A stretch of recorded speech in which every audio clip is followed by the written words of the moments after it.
Hello, dear ones, it's Alice. I am of the stars.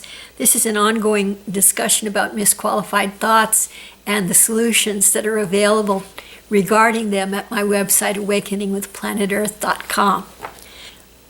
There were a series of thoughts that may have had to do with witchcraft or feral drives or simian urges or black magic that I started off with in the first video in this series, and then discussed solutions that were available through my website. And that got into a general discussion of categories in the website that are especially helpful to lightworkers. And now I'm going to talk about some other thoughts that I've been encountering that don't have to do with me. There are thoughts and emotions that I encounter in the noosphere and that repeat and that have to do with crime or cybercrime and with which I have no personal affinity. That's because as a light worker, I stand with the light, and crime and criminal activities have dark worker qualities to them. The reason for that is that crime in general intends harm to other people. And we lightworkers believe in healing and uplifting the earth and all the beings on it. Healing and uplifting don't have to do with harm. Harm is a dark worker quality. Healing is a light worker quality. But the light workers have towards the light and the dark a neutral mind. And we stand in a space of light that observes the dark but does not participate in the dark insofar as we're able. Okay? So in rendering an account of what happens on earth, we may speak in such a way that it seems to you that we're in favor of crime or of criminal activity or of dark work. But in fact, what we're doing is standing in a neutral space beyond that and observing it in such a way that we don't form a personal bond of negativity or revenge or action against the crime and the criminal. And consequently, criminals sometimes mistake my work as being in favor of crime. In fact, in real life, when acting in a physical sense, here in this reality, I'm against all criminal activities insofar as they controvert the light. You see, I act in whatever way I must to prevent harm to myself. When I cannot change the harm done to other people, I write about it and hope that other people who are victims of crime may rise to an understanding of what's going on and that they may be able to protect themselves. That's why I write, is to protect and uplift humankind. It's not to inform criminals of new ways to injure other people. It's not to inform black magic people of new ways to inflict curses on humankind and rob them of their money and maybe their lives. No, that's not why I write. I write with a neutral mind about ways to make things better here on earth. You see, I'd like to make that completely clear. You may be completely convinced that I am the things that I write about, but the reason I write in general about negative things is that they seem so strange to me. They seem so out of place. They don't seem to have to do with new life on new earth. They're things that we need to cast light upon and rise beyond as ascending people on earth. I hope I made that clear. And now I'd like to talk a little about some of the thoughts that I keep running into and that have to do with crime and criminals. And it goes like this. The thought that someone will steal a victim's electricity, water, internet, phone signal, or encroach on their land. So this is stealing physical things from someone else. Electricity, water, internet, phone signal, or the land itself on which they live, or maybe their house, maybe their apartment. Steal things, okay? Steal their money. And I run into that time and time again, especially on the weekends.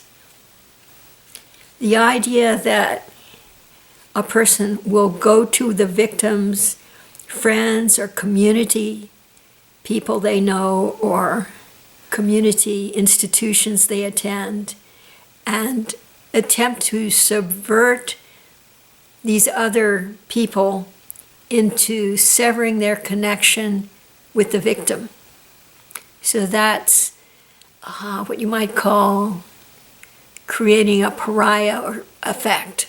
So we have the thief and the person who wants to create a pariah effect. And a little more complicated, and along the same lines, one person pretending on the psychic plane to be various members of the victim's family, and then pretending that those people have dark worker qualities with a view to alienating the victim from his or her family or friends. Or that same person pretending to be the victim and casting their own dark worker thoughts as if they were the light workers' thoughts to family and friends. It's a coyote activity, you know. I think that may arise from people who are infected with the dark thinking that everyone is like them, you know, and they may think that's believable, in fact, that everyone is like them, that there's no such thing as a light. And so in imagining that they are the family and friends of the person, they're trying to ingratiate themselves with the victim. Or in imagining that they are the victim, they're attempting to wreak harm upon the victim's family and friends. Probably that's a heads up regarding danger for the person. So all of these three categories to do with theft of worldly goods, to do with alienation from family and friends and community resources, to do with the dark pretending to be the light. I think when I run across these, what is the true physical threat for me as a light worker? What is the threat in my own sphere of influence? Maybe in my house, maybe around my house, maybe to do with my pets or the wild animals around my house, maybe to do with family or friends or whoever. And in times past, I found it really doesn't help a light worker to try and ward away the dark from other people. Yes, we can work with our pets. Maybe we can help the wildlife. We can secure our own personal premises and this small area around where we live. But in general, the state of the world arisen, the state of the ascension process is such that informing people of the dark causes the darkness in other people to latch onto the darkness that you're talking about. It causes the darkness to grow greater in other people. But talking to people about the light causes light to grow greater, you see. So I make a distinction in these thought processes that I run into regarding theft. What is it that I need to do to secure my personal property so that I can stay alive? What is it that I need to do to secure my life so that I can continue living? And I do those things first. Then with regard to interference with my community connections, with people that I term friends or relations, as as these people reach out to me, or as I interact with them, when I come across dark interference, then I just speak to that in the moment, not in an overall context, but just to the response of the person that's received this dark input. I cast light upon that particular instance, insofar as I must, in order to continue to relate to those people. So this differs from psychic attack, and it's not to do just with me and my energy field, but it has to do in a causal context with things I must do in order to survive here in this realm. Then, as to the coyote effect of people pretending to be me or pretending to be other people that I know on the psychic realm, and injecting darkness into my perception of these relationships, I find that if I'm able to contact these other people, then I can reestablish the truth of their being in the world and my own. But if I'm not able to have personal communication with these people, then these errors of darkness persist. So everything depends on communication. That section, human species, interspecies, and extraterrestrial communication, it all depends on communication. Everything in the light depends upon our understanding that all things are connected, and the light that we speak to speaks to everyone else, every other being, not just humans.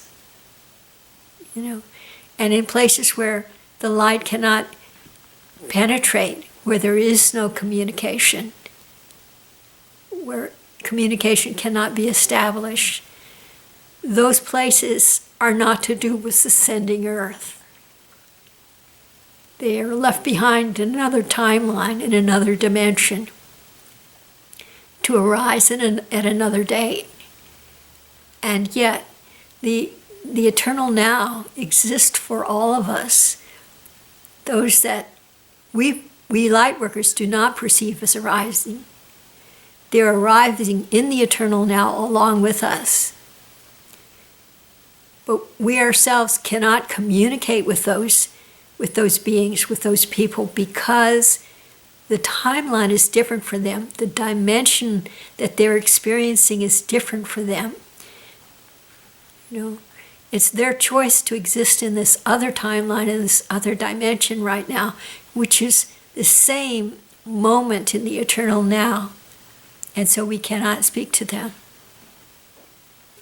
They won't want to have a thing to do with awakeningbwithplanetearth.com, They'll think terrible things about it. They'll think that there's nothing to it. They'll think it's tainted with the dark. They'll think that we Lightworkers are criminals or antisocial people or things like that. And why will they think that?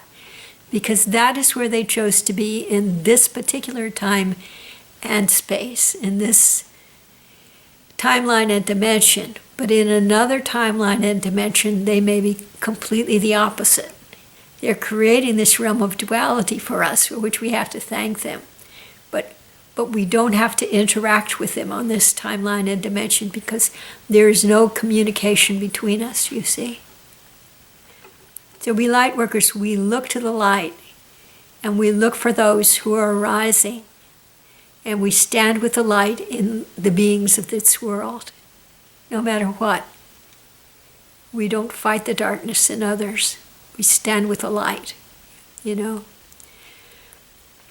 So go to my website and look for the light. Don't look for the dark. In my life and my presence here on earth, look for the light. Don't look for the dark. The dark will not help you, though it exists.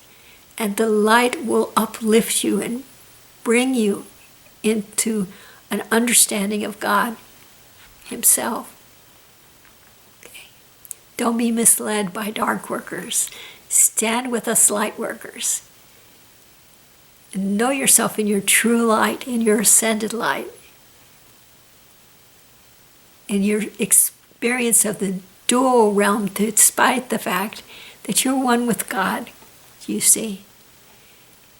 So, by all means, go and visit my website, awakeningwithplanetearth.com, with that in mind, if you think you want to be a light worker.